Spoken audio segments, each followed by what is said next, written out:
Hey, you guys want to see my video?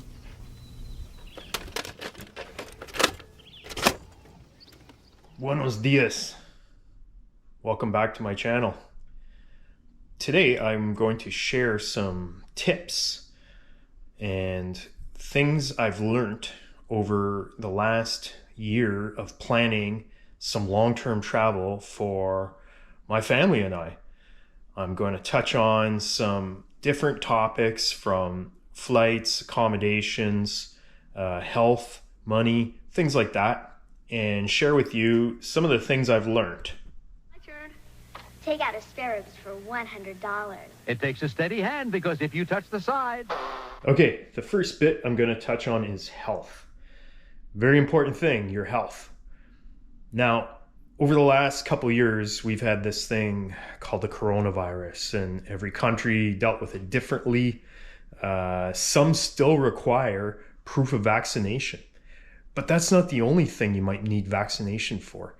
There's yellow fever, typhoid fever, malaria, hepatitis, things like that. Some of them are just precautionary things you're going to want to, be careful and make sure that you're protected in the event that you might be exposed to these things. So really important, check in, always look, consult with your country's embassy, and they should be able to help you out with some of the requirements to enter the country that you're visiting, and that should help you along. Another thing I want to mention is travel insurance. Now that's really important. Hospital stays can be really, really costly. And if you don't have travel insurance, you may be paying a lot of money for just the simplest thing. Now, on the other hand, there are countries where it's dirt cheap to see a doctor. And, some people take advantage of that with like health travel. They'll go to some country that they can get their teeth fixed or some sort of cosmetic thing, or even a more serious surgery for a lot less cheap than wherever you live, and probably quicker too. So that's another. And the last part I want to talk about for health is prescriptions. Now, if you're already taking pills regularly for something, make sure they're permitted in the country that you're going to. And if you are, be prepared. Bring a doctor's prescription, and you may have to show that to prove that you can have those pills. So that one can be a little tricky. The next thing that I want to talk about is luggage. What are you bringing with you? You may want to bring, your favorite teddy bear, your favorite shirt, so on and so forth. Maybe you shouldn't bring anything precious with you, because that's something you don't want to lose, and maybe you don't need 10 t-shirts for a week's stay. Ask yourself that question. Seems like a lot of people just feel they need all kinds of stuff, and when I watch travel videos, you see some even long-term travelers with a bag on their back, their front, and carrying something. And they're, young, healthy, fit people who, probably don't need half the stuff that they have with them. So you got to ask yourself those questions. What is needed? Don't bring stuff that you don't need. It's just going to cost you more money. And in a lot of cases, the luggage that you put under the plane costs more than the flight. Be very aware of that. Look into it. So the real tip here is check out what the dimensions are for carry-on luggage. Take advantage of that. Fill it up. Even the smallest dimensions that we've encountered, you could fill that bag with easily a week's worth of stuff. Find yourself a laundromat, wash your clothes. Bob's your uncle. Do it. You can really, really save that way. Okay, a big one here is money. How are you going to pay for your food, all those things you're going to do when you're in another country? Well, probably shouldn't be using your debit card. And if you do, one of the craziest things is some countries don't accept 4-digit PIN numbers. Some don't accept 5. Some of them require 6. And even then, using your debit card can be really crazy, because there could be a fee on that end, this end, and then a fee for the two different currencies. So my tip is to get yourself a travel credit card, one specifically with no foreign transaction fees, maybe some airport lounge visits, other perks like car rental stuff. It's just gold. Do that. Don't use your debit card and get 40 bucks out because you see something you like. It will add up quickly. Yeah, what can I say? A little bit of cash is really good.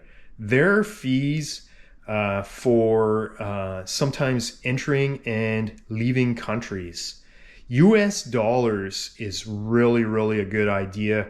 It's really going to be hard to find a place that says that US dollars are no good. But best case scenario, and usually the best way to purchase things is in the local currency. So get yourself some, find yourself a legit currency conversion place.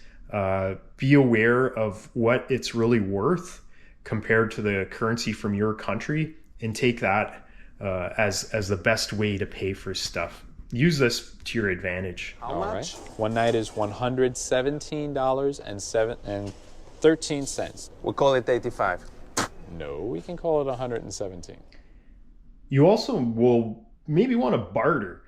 It's not a big thing in North America. Like, you don't go into a department store and it says $80 and you say, let's call it 65, you know?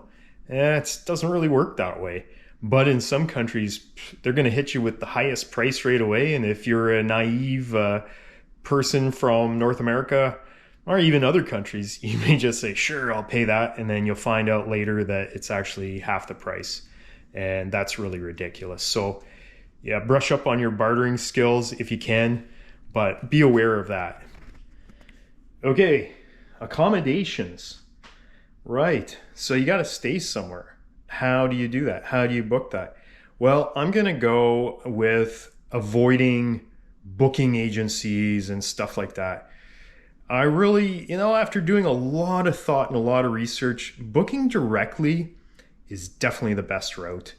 You don't need a middleman to get a hotel room. It just doesn't work that way. Now, if you're using Airbnb or accommodation booking sites like that, Vrbo, those are good too, because they're definitely, I don't want to say bulletproof, but we had a case just recently where on Airbnb, we booked a place quite a bit in the future, and the person came back and said, whoa, I didn't mean to have that box checked. Can you cancel? Because you'll get all your money back, but if I do it, I'll get a penalty.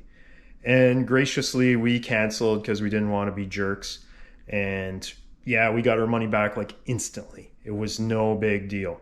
But things can take time with other booking agencies. And again, when you're going directly to the place and you've done it directly with that company, hotel, whatever, it's a lot easier. And we've also found a lot of hotels, you can book it, reserve it, and pay when you get there. So they're not even going to ding your card. They may do a little fee or something like that, but it wouldn't be the full amount. If something happens, and you're protected. And that's the main thing, because that can be really expensive. Dad? Howard? Right here. Howard? Oh, Liz, you two mean more to me than anything. And even better than all that, can you stay with a family member or a friend?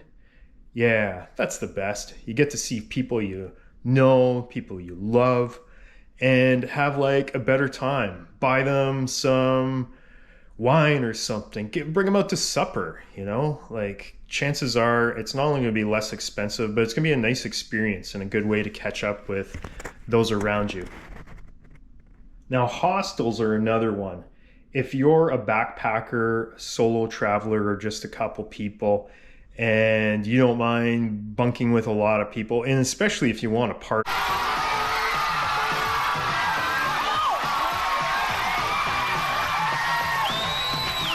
Hostels usually bring parties out. They're cheap, really cheap. They're practically in every country, and you can save a lot of money that way.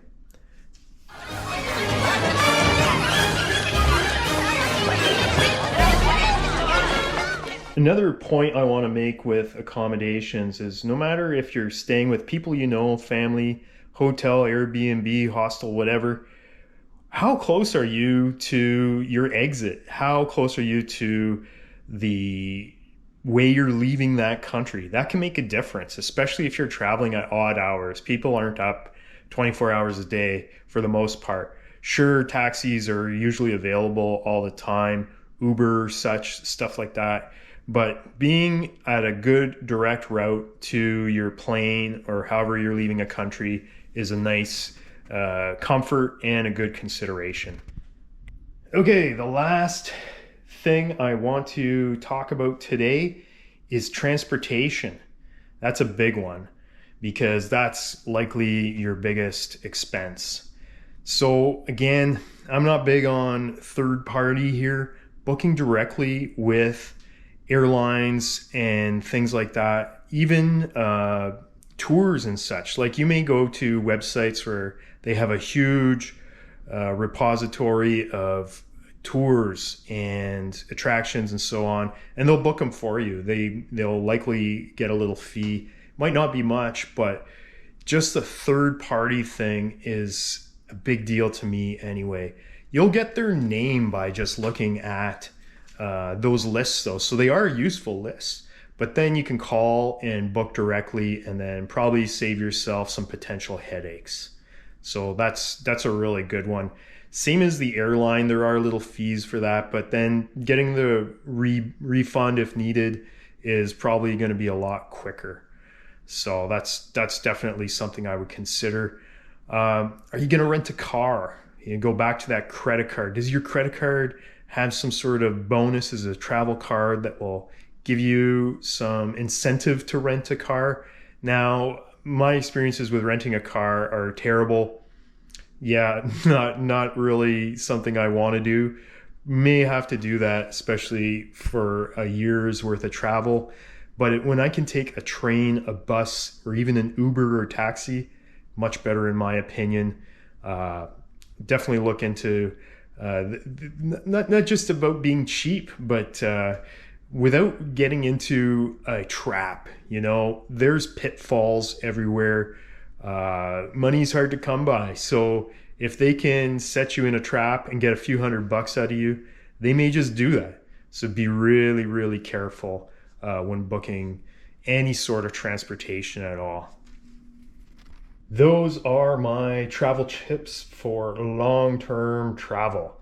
They do apply to short-term travel too, but some of these things you may really want to consider if you're going to be gone for a long time from wherever you live. So I hope you found this useful, and thanks again for watching. Peace.